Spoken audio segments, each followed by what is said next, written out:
Bonjour à tous.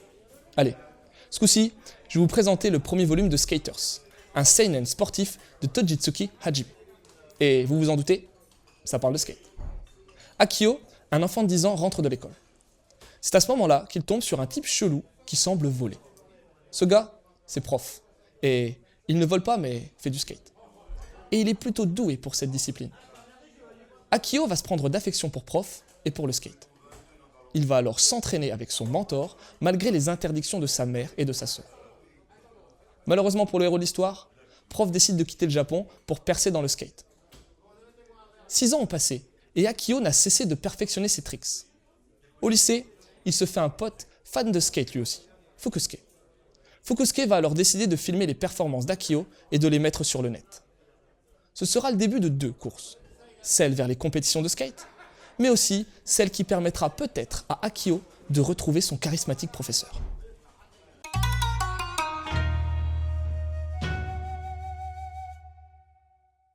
Le style graphique de Skaters est assez épuré. On n'a pas trop de détails sur les personnages, ni sur les décors, sauf sur certaines cases. Le trait est fortement crayonné et hyper dynamique, rendant le tout d'une grande fluidité. La mise en case offre pas mal de diversité en alternant fréquemment les plans d'ensemble et les gros plans.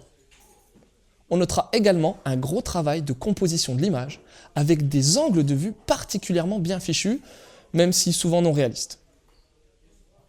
Mention spéciale à certaines doubles pages assez bluffantes dans le genre.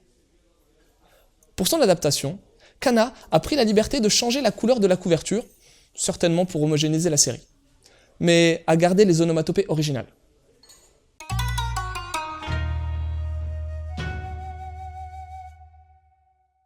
Les précédents titres de l'auteur étaient du yaoi, et là, il change radicalement de style. J'ai bien aimé ce titre. Déjà, le sujet m'attirait. Oh, non pas que je sois un skater, mais le milieu de la glisse a toujours eu un côté original, cool et décontracté. Comme ce titre. Le trait épuré et crayonné donne une sensation de liberté assez saisissante et on entre vite dans l'histoire. Les persos sont attachants, surtout Prof. Certaines cases en mettent plein la vue grâce aux angles choisis et aux déformations. Je regrette quand même le rendu des figures qui se ressemblent un peu toutes, et ce, malgré les nombreuses informations. Mais ça aussi, c'est un petit défaut. Quand on n'est pas familier avec le vocabulaire des skaters, pas évident de saisir toutes les subtilités du premier coup. Enfin bon, je suppose que le regard d'un fanat de skate sera différent du mien. Maintenant, je vais vous parler de 3 titres auxquels j'ai pensé en lisant Skaters. Déjà, Ping Pong de Matsumoto Taiyo. Les titres de ce mangaka usent de crayonner sur les persos et possèdent de nombreux angles de vue funky, et on retrouve un peu ça dans Skaters. Air Gear d'Ogure Ito, un shonen futuriste qui, même s'il le fait de manière totalement différente de Skaters, parle d'un autre sport de glisse, le roller. Enfin, il y a beaucoup de shonen qui démarrent comme Skaters, avec la rencontre d'un mentor, son départ et une course-poursuite. Un peu comme dans Tegami Bashi, connu en France sous le nom de Letterby.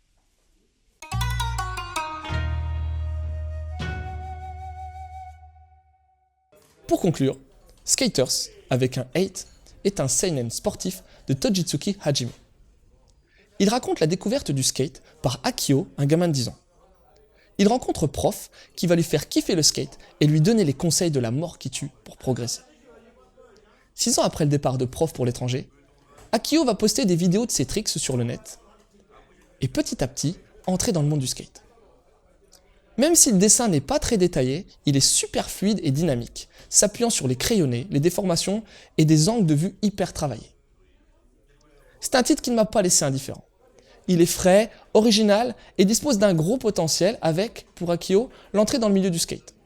Les personnages sont sympas et on découvre dans ce titre pas mal d'infos sur le skate. Peut-être un poil trop technique pour les non-initiés.